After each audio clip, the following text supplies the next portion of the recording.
ସାଙ୍ଗମାନେ ଆଜିର ଏପିସୋଡରେ ଆପଣମାନେ ଦେଖିବାକୁ ପାଇବେ ଆଜି ମେଘା ଆଦ୍ୟାକୁ ନୁହେଁ ବରଂ ମଲ୍ଲିକାକୁ ଘରୁ ବାହାର କରିବା ପାଇଁ ଚେଷ୍ଟା କରନ୍ତି। ହଁ ସାଙ୍ଗମାନେ ଆଜିର ଏପିସୋଡରେ ଆପଣମାନେ ଦେଖିବାକୁ ପାଇବେ ଆଜି ଆଦ୍ୟା ଯେତେବେଳେ ଅଂଶକୁ ହାତ ଧରି ଉପରକୁ ନେଇ ଯାଉଥିବ ଏ ସମୟରେ ମଲ୍ଲିକା ଆସି ଆଦ୍ୟାଠାରୁ ଅଂଶକ ହାତକୁ ଛଡ଼େଇ ନିଅନ୍ତି ଆଉ କୁହନ୍ତୁ ଆରେ ଆଦ୍ୟା ତୋର ଚିନ୍ତା କରିବା କିଛି ବି ଦରକାର ନାହିଁ, ମୋ ସ୍ୱାମୀ ପାଇଁ ମୁଁ ଅଛି ଆଉ ତୁ ଏଠୁ ଚାଲିଯା।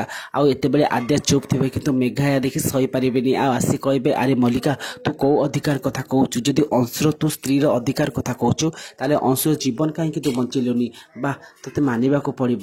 ଆଉ ଆଦ୍ୟା ଆଜି ଯାହା କରିଛି ନା ତେଣୁକରି ଅଂଶ ଉପରେ ଆଜି ଆଦ୍ୟାର ହିଁ ହକ ଅଛି।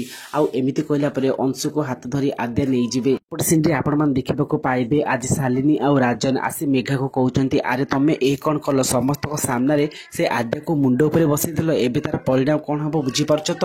ଆଉ ଏତେବେଳେ ଆଦ୍ୟାର ସ୍ୱାମୀ କୁହନ୍ତି ତମେ ଏସବୁ କ'ଣ କହୁଛ?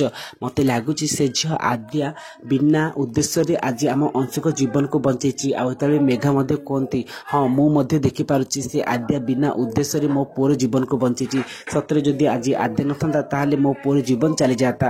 ଫ୍ରେଣ୍ଡସ୍ ଆପଣମାନଙ୍କୁ କ'ଣ ଲାଗୁଛି ଆଜି ମେଘା ଯେଉଁ ଆଦ୍ୟାକୁ ସପୋର୍ଟ କରିଛନ୍ତି କ'ଣ ସତରେ ସେ ମଲ୍ଲିକାକୁ ଘରୁ ବାହାର କରିଦେବେ? ଯେ ହଁ ତାହେଲେ ୟେସ୍ ବୋଲି କମେଣ୍ଟ କରିବେ।